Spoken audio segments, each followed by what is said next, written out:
آپ بھی کچھ کریں، ان کو بھی کاپی پین دے کے بٹھایا کریں اور گھر کے سارے کام پورے کر کے بیٹھا کریں۔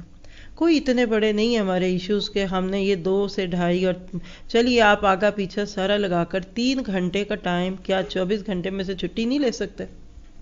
اللہ تعالیٰ سے دعا ہے کہ ہمیں ٹائم مینجمنٹ آ جائے۔ حکمت اسی چیز کا نام ہے کہ جب کسی کام کو کرنا ہو اس وقت کیجئے، اور جب نہ کرنا ہو اس کو نہ کریں۔ جب کسی کام کے کرنے سے بہتر کوئی اور کام ہمارے سامنے ہو تو ہم اس کو قبول کر لیں، اور اللہ تعالیٰ ہمیں اس کی توفیق عطا فرمائے۔ اب چلتے ہیں پارے پہ، تلک الرسل۔ حقیقت یہ ہے کہ یہ پارہ رسولوں کے مشن کی ترجمانی کرنے والا پارہ ہے۔ کیسے اللہ تعالیٰ اپنے بندوں میں سے کسی ایک بندے کو کسی ایک کام کے لیے چنتے ہیں، پھر وہ اللہ کے راستے میں اپنی سی ہر کوشش کر کے جاتا ہے، لیکن اس کی بدولت اللہ تعالیٰ بعد میں اس کا نام زندہ رکھتے ہیں، اور اس کے چاہنے والے پھر بعض دفعہ اسی کے نام لے لے کر دوسروں سے جھگڑتے ہیں۔ ہمارے سال کا تھیم دعا کی طاقت۔ آج اس میں سے جو موضوع آپ کو ملے گا وہ بہت حساس ہے، انتہائی سینسٹیو ٹاپک ہے، اور وہ آج ہم لیں گے سورۃ آل عمران کی آیت 35 پہ۔ جب ہم وہاں پہنچیں گے تب تو لیں گے ہی، ابھی بھی تھوڑا سا چکھ لیجئے۔ مریم علیہ السلام کی ماں کا نام لیے بغیر اللہ تعالیٰ فرماتے ہیں، کیا فرماتی ہیں؟ انی نذرت لک ما فی بطنی محررا فتقبل منی۔ اے میرے مالک، میں تیری نظر کرتی ہوں اس کو جو میرے پیٹ میں میرے بطن میں ہے آزاد کرتے ہوئے، بس تو قبول کر اس کو مجھ سے۔ سورۃ آل عمران میں آل عمران کا قصہ ہے، اور عمران حضرت مریم علیہ السلام کے باپ تھے اور عیسیٰ علیہ السلام کے نانا۔ ان کی بیوی پیٹ میں بچے کو رکھے ہوئے جو بیوہ بھی ہو چکی ہیں، اور اتنی خوبصورت منت مانگتی ہیں کہ جس کو اللہ نے قیامت تک کے لیے اس کتاب میں رکھ دیا۔ تو آج دعا کے ٹاپک میں سے ہمارا موضوع ہے نظر۔ کچھ لوگ کہتے ہیں نظر نہیں مانی جا سکتی، اور ان مسئلوں کو جو کہ کوئی نان ایشو بنا کر لوگوں نے بہت سے جھگڑے کھڑے کر دیے، تو چند باتیں نوٹ کیجئے گا نظر سے متعلق۔ نظر کس کو کہتے ہیں؟ کہ انسان اپنے اوپر کوئی ایسی بات واجب کر لے جسے اللہ نے واجب نہیں قرار دیا۔ منت بھی اسی کو کہتے ہیں، نظر بھی اس کو کہتے ہیں، نظر و نیاز کہنا بھی بعض لوگ کہتے ہیں۔ ہم دعاؤں کے ٹاپک میں اس کو کیوں پڑھ رہے ہیں؟ دیکھیں، دنیا سے مثال دے کر سمجھانے کی کوشش کروں گی کہ جب دنیا میں آپ کا کوئی کام نہیں ہوتا تو آپ کچھ پیسہ لگاتے ہیں، کوئی وکیل کرتے ہیں، کہیں اپنی کوئی اتھارٹی یوز کرتے ہیں کہ شاید اس طریقے سے میرا کام آسانی سے ہو جائے۔ اب دنیا کے کاموں کو ایک طرف کر دیجئے، ہم اللہ تعالیٰ سے دعا مانگتے ہیں، اور ہماری اوقات نہیں ہے کہ اللہ ہماری کوئی دعا سنے۔ اللہ ہمارے کہے کو ہمارے منہ پہ مار دینا تو بھی ہم اس کے حقدار ہیں، لیکن اس کی شان ہے، وہ مجیب ہے، وہ قریب ہے، وہ دعاؤں کو سننے والا ہے، وہ ہماری دعائیں سنتا ہے۔ کبھی کبھی ایک انسان کسی ایسی چیز میں پھنس جاتا ہے، راستے میں کوئی ایسا پتھر آ جاتا ہے کہ انسان کہتا ہے کہ اس کو میں کیسے ہٹاؤں، تو وہ جیسے کہتے ہیں نا کہ جس کی جان پہ بنی ہوتی، پھر کہتا ہے جو ممکن طریقہ اختیار کر لو۔ تو ایسے وقت میں کبھی کبھی کچھ لوگ نظر مان لیتے ہیں۔ بیٹا گھر میں نہیں آیا، ماں نے 100 نفل مان لیے، شوہر کو آنے میں دیر ہو گئی، گھبراہٹ ہو رہی ہے، آپ فون کر رہے ہیں وہ اٹھا نہیں رہے، آپ دل دھک دھک دھک دھک کر رہا ہے۔ اللہ تعالیٰ میں 6 روزے رکھوں گی۔ میرے پاس ایسی سسٹرز آتی ہیں، سوال کرتی ہیں، ایک ایسی بہن آئی کہنے لگی میرے پر کئی ہزاروں روزے پڑے ہوئے، میں کیا کروں، میں نے نظر مان لی تھی۔ تو آئیے ذرا اس سارے تناظر میں آج دعا کے موضوع میں سے نظر کے بارے میں سمجھتے ہیں۔ پہلی بات ہے کہ نظر ماننا جائز ہے، اس کو آپ منت کہہ لیجئے۔ منت کیا ماننا، اور نظر نظرہ ذال کے ساتھ ہے، تو یہ مانی جا سکتی ہے، گو کہ اس سے تقدیر پہ کوئی فرق نہیں پڑتا، ٹھیک ہے۔ اور جب مان لیں تو پھر اس کی شرائط میں سے ایک شرط ہے، نمبر 1 ماننے والا صحت مند ہو اور شرائط کو پورا کرتا ہو۔ اللہ تعالیٰ قرآن پاک میں آگے بھی جا کر ہم بتائیں گے وَلْيُوفُوا نُذُورَهُمْ، حج کے ضمن میں سورہ ابراہیم یا سورہ حج غالباً 17 پارے میں ہم دیکھیں گے اللہ تعالیٰ فرماتے ہیں کہ چاہیے کہ اپنی نظروں کو پورا کریں، اور اس کے اوپر حدیث بھی لیجئے، حضرت عائشہ رضی اللہ تعالیٰ عنہا سے یہ روایت ہے کہ اللہ کے نبی نے فرمایا من نظر ان یطیع اللہ فلیطیعہ ومن نظر ان یعصی اللہ فلا یعصہ۔ یہ ابو داؤد کی روایت ہے، جلد نمبر 2 پیج نمبر 111، جہاں سے یہ لی گئی ہے۔ جس نے ایسی منت مانی کہ وہ اللہ کی اطاعت ہے تو اسے ضرور کرے، اور جس نے ایسی منت مانی جو معصیت ہے تو معصیت قطعاً نہ کرے۔ ٹھیک ہے، تو منت کو پورا کرنا اس وقت لازم ہوتا ہے جب وہ بات ہو جائے جس کے لیے منت مانی ہے۔ امام احمد بن حنبل رحمہ اللہ نظر کو اگرچہ وہ عبادات ہی میں سے کیوں نہ ہو وہ مکروہ کہتے تھے، یعنی پسند نہیں کرتے تھے۔ اللہ کے نبی نے کیا فرمایا ہے وہ بھی سن لیجئے، اِنَّهُ لَمْ یَأْتِ بِخَیْرٍ۔ اس سے کوئی فائدہ نہیں ہوتا۔ یہ وہی بات بتا رہی نا، جب گھبراہٹ ہو رہی ہوتی ہے تو بندہ کہتا ہے یہ بھی کر لوں، اس کو فون کروں، ادھر جاؤں، وہ دروازہ کھولوں، ہائے یہ وہ، اس سے باتیں نا ایک بے چینگیاں ہیں، حالانکہ ہونے والی بات اپنے وقت پہ ہوگی۔ تو نظر ماننے سے آپ اللہ کو تھریٹ نہیں کر سکتے، سمجھ رہے ہیں؟ اللہ تعالیٰ کے اوپر کوئی پریشر نہیں کریٹ کر سکتے۔ ہاں بخیل سے کچھ مال خرچ کروانے کا ذریعہ بن جاتی ہے۔ آپ نے فرمایا کہ بخیل سے کچھ خرچ کروانے کا ذریعہ ہے۔ اگلی بات کیا ہے کہ نظر اللہ کے حکم کو نہیں ٹال سکتی۔ دیکھیں نا وہ اللہ کیا ہے جو آپ کی میری تھوڑی سی تڑی سے ڈر جائے۔ دنیا میں لوگ ڈر جاتے ہیں ہم سے، بچے کو گھوریں گے بچے کی جان نکلنے لگے گی، گھبرا جائے گا، ٹانگیں کانپنے لگیں گی اس کی، اور اسی طرح۔ لیکن اللہ تعالیٰ پہ ایسا کوئی پریشر نہیں ہے۔ ہاں جس بات کی منت مانی ہے پوری ہو جائے تو اس کو پورا کرنا پھر واجب ہے۔ اس پہ امام مالک رحمہ اللہ، امام ابو حنیفہ رحمہ اللہ اور امام شافعی رحمہ اللہ کے نزدیک اگر نظر کو ثواب کا کام سمجھ کر اور شکر الہی بجا لانے کے طور پر اپنے اوپر کوئی واجب کر لے کہ جب اللہ کا انعام اس پر ہوا یا مشکل ٹل گئی یا کسی تکلیف سے نجات یا مریض کو اللہ نے شفا دے دی تو شکرانے کے طور پر وہ کام جو ثواب کا کام ہے کر لے، تو اس صورت میں منت ماننا مستحب ہے اور اسے پورا کرنا فرض ہے۔ بات سمجھ رہے ہیں؟ یعنی ہم ایک چیز کو نا بالکل ایکسٹریم پہ لے جاتے ہیں، نہیں نہیں نہیں، اور کوئی کہتے ہیں بالکل بالکل۔ اب ہر چیز کے رولز اینڈ ریگولیشنز دیکھیے، دنیا میں بھی آپ کو یہاں کا پاسپورٹ لینا ہے نا تو اس کے رولز ہیں، ریگولیشنز ہیں۔ آپ کو پاکستان جانا ہے، ٹکٹ چاہیے تو ساتھ آپ کا وہ پاسپورٹ بھی دیکھیں گے، آپ کے پیپر ورک بھی دیکھیں گے۔ تو اللہ کے دین کے نام پہ نہ جانے کی بعض دفعہ لوگ بہت چھوٹی چھوٹی باتوں پہ پریشان ہو جاتے ہیں۔ تو لکھیے ایک جملہ، نظر جائز اس حال میں ہے جب یہ خیال نہ ہو کہ اس نظر کے ماننے کی وجہ سے ضرور میرا کام ہو جائے گا۔ بات واضح؟ یعنی یہ تو پھر اللہ کو مجبور کرنے والی بات ہے نا، تو وہ تو مجبور نہیں ہوتا۔ ایسا خیال اگر آ گیا تو وہ نظر حرام ہوگی، اور ایسی ہی نظر کو اللہ کے نبی نے فرمایا تھا۔ روایت لکھ لیجئے، صحیح مسلم کی روایت ہے، لا تنظروا فإن النظر لا یغنی من القدر شیئا۔ منت نہ مانا کرو کیونکہ منت اللہ کے حکم میں سے ذرا سی چیز کو بھی نہیں ٹال سکتی۔ پھر اگر منت پوری کرنے کو اچھا کام یا اللہ کا شکر ادا کرنے پر نہیں کریں گے، بس ایسے ہی ہے کر لوں شاید ہو جائے، تو پھر یہ واقعی مکروہ ہے۔ تو یہ ساری باتیں آپ کو نظر سے متعلق سمجھ آ گئیں۔ اور یاد رکھیے کہ جب بھی کوئی نظر مانتا ہے نا تو نماز، روزہ، حج، صدقہ وغیرہ یہ ساری چیزیں جو ہیں اگر جائز حد میں ہیں تو کریں گے۔ اب چلتے ہیں ہم اپنی اس نظر پہ جو اس بارے میں ہمیں ایک عورت کی نظر سے دکھتی ہے۔ تو نظر کی قسمیں، نمبر 1 نظر تبرو، تا با رو شد ڈال دیجئے را پہ اور پھر آگے را ڈال دیجئے، نظر تبرر، نیکی کی نظر، بر کہتے ہیں نیکی کو، ٹھیک ہے۔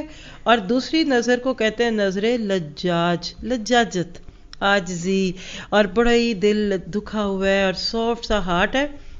پہلی کون سی ہے؟ بر سے۔ پچھلے پارے میں آپ نے کل پڑھا لیس البر ان تولوا، آیت بر وہی لفظ ہے۔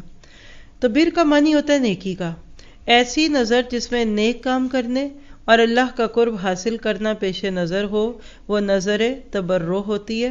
اب اس کی پھر 2 صورتیں ہیں، ایک نظر جو کسی دلی مراد کے پورا ہونے پر موقوف ہو، یعنی آپ کے دل کی کوئی دعا پوری ہو گئی، آپ کی کوئی خواہش پوری ہو گئی، مثلا کوئی بیمار تھا اور اس کو اللہ نے شفا دی، آپ کہتے ہیں میں شکرانے میں روزے رکھوں گا، تو ایسی نظر کو نظر مجازتن کہتے ہیں، مجازاتن، کیونکہ جو منت مانی ہے وہ کسی بات کے جواب میں مانی ہے، یعنی کچھ کام ہوا، آپ اس کو یوں بھی کہہ سکتے ہیں جیسے ہمارے ہاں لوگ کہتے ہیں ہم شکرانے کے نفل پڑھیں گے، ٹھیک ہے۔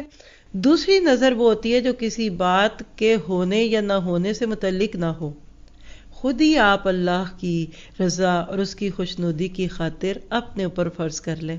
مثلا آپ کہتے ہیں میں آج کا روزہ رکھوں گی تاکہ اللہ مجھ سے راضی ہو جائے، ٹو پلیز اللہ سبحانہ تعالیٰ، تو اللہ کی خوشنودی کی خاطر روزہ رکھنا، ایسی قسم کو نظر تبرع کہتے ہیں۔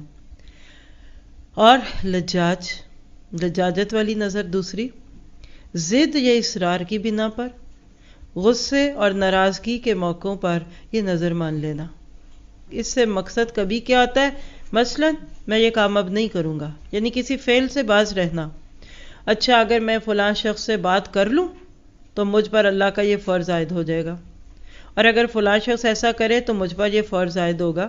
مثلا ایک شخص ہے میں سسرال میں نہیں جاؤں گا، بھئی تم نہیں جاتے تو نہ جاؤ، ان کا کیا تھوڑتا ہے تیرے بغیر، یہ کون سا روب ہے؟ اور بعض بیوی کو کہ تو ماں باپ کے گھر چلی گئی تو تجھے طلاق ہو جائے گی، اور تو چلی گئی تو ویسے فضول باتیں ہیں۔ ایسی منتیں اور ایسی نظریں غلط ہیں۔ اور جب کہتا ہے کہ میں اپنے آپ کو دوسرے شخص سے گفتگو سے باز رکھوں گا یا رکھوں گی، اور دوسری مثال میں کسی دوسرے شخص کو کام سے روکنا ہے، ایسی چیزیں نہیں کرنی چاہیے، یہ اللہ کے قانون کو ہاتھ میں لینا ہے۔ نظر لجاج میں دوسری قسم کیا ہے کہ کبھی اس نظر سے مقصد، یعنی وہ نظر جو مانی اس سے مقصد کیا ہوتا ہے، کسی کام پر خود کو آمادہ کرنا یا کسی اور کو آمادہ کرنا۔ مثلا اگر میں گھر نہ گیا تو مجھ پر یہ کام لازم ہوگا، یا اگر اس نے یہ کام نہ کیا تو مجھ پر یہ واجب ہوگا، یہ راہ جاتی کی پابندیاں ہیں، ایسا کرنا نہیں چاہیے، اس سے دین بوجھل ہو جاتا ہے۔ تیسری صورت اس کی کیا ہوتی ہے کہ اگر کبھی اس نظر سے مقصد کسی بات کی تصدیق ہوتی ہے، مثلا اگر وہ بات نہ ہوئی جو تم نے مجھ سے کہی تھی تو مجھ پر اللہ تعالیٰ کی طرف سے یہ لازم ہوگا، اور عموماً ایسی بیکار باتیں ایک دوسرے کے ساتھ معاملات کے بگاڑ کی صورت میں انسان کرتا ہے۔ آپ کو تو الجھا دیا، لیکن بتا دوں کہ ہم نے ابھی کیا پڑھا ہے، یعنی نظر تبرع کی 2 قسمیں اور نظر لجاج کی 3 قسمیں پڑھی، تو 5 قسم کی نظریں ہم نے پڑھ لی۔ اب سوال یہ ہے کہ جب آپ نیکی کے کسی کام کی منت مانیں تو اس کو فرض کرنا ہے اور مشروط ہے اور غیر مشروط ہے، نہ وہ کام ہوا تو کیا کریں، ہو گیا اور آپ نے نہ کیا تو کیا کیا۔ ان ساری چیزوں کا آپ نے لیے یہ معاملہ ذہن میں رکھیے گا کہ اللہ کو مجبور آپ نہیں کر سکتے۔ بہت اچھا ہے کہ بندہ اللہ کے فیصلوں کو قبول کر لے، لیکن اگر آپ نے ساری شرائط کے مطابق صحیح منت مانی تھی، آپ اس کو پورا کرنا پڑے گا۔ نہیں پورا کیا تو اس کا کفارہ قسم کا کفارہ ہے، جو کفارہ آپ نے قسم کا دیا تھا دینا ہے، وہ ہم سورۃ مائدہ میں پڑھیں گے، 7ویں پارے کے پہلے رکوع میں آئے گا، تو وہی کفارہ ہوگا۔ ادھر اگر میں آپ کو مزید باتیں بتاؤں گی تو ٹائم تو بہت لگے گا۔ اس پہ الحمدللہ ہمارے پاس کتاب الدعا، آڈیو، ویڈیو اور آف کورس اس کی ریٹن PDF کاپیز تو موجود ہی ہیں شہر میں، اور بکس بھی آپ لے سکتے ہیں، اور اللہ کا شکر ہے کہ ہم اپنے سبیل الجنہ کورس میں وہ پوری بک پڑھاتے ہیں۔ اس میں پورا ایک چیپٹر ہے باب النظر، اس سے فائدہ لے لیں، اور اگر مجھے بھی کہیں موقع مل گیا تو میں ضرور اس کو انشاءاللہ آگے لے جاؤں گی۔ لیکن ہم واپس آ جاتے ہیں اپنے موضوع پہ جو اس پارے میں مجھے اور آپ کو دکھے گا، اور وہ یہ ہے کہ مریم کی ماں نے اپنی بچی کو اللہ کے نام کون سی منت پلائے۔ آپ سن رہے تھے تو آپ ریلیٹ بھی کرتے ہی جا رہے ہوں گے نا کہ یہ کون سی منت مانی۔ یہ ماں نے اللہ کی خوشنودی کے لیے مانی۔ ایک عورت کے لیے اس کی سب سے قیمتی متاع اس کی اولاد ہوتی ہے۔ ایک عورت جس کے سر پہ شوہر کا سایہ بھی نہ ہو، وہ تو بڑی ہی انسیکیورٹیز کا شکار ہو جاتی ہے، اور ایسی عورت جب یہ کہہ دیتی ہے کہ انی نذرت لک ما فی بطنی محررا، یعنی اللہ جو بچہ میرے پیٹ میں ہے نا، میں اس کو اپنا نہیں سمجھوں گی، تیرا سمجھوں گی۔ 9 مہینے سے زائد پیٹ میں رکھنے کے بعد بھی میں اس کو تیری امانت سمجھ کر جنوں گی، اور نہ اسے معاشی امیدیں رکھوں گی، نہ اس کو اپنے بڑھاپے کا سہارا سمجھوں گی، اور وہ ساری باتیں جو لوگ عموماً اپنی اولادوں کی جوانیوں کے ساتھ لگاتے ہیں۔ کیا وہ ماں تھی، اور کیا اس ماں کی دعا کی طاقت تھی کہ اللہ نے ایک پوری نسل اس بچی سے اٹھا دی۔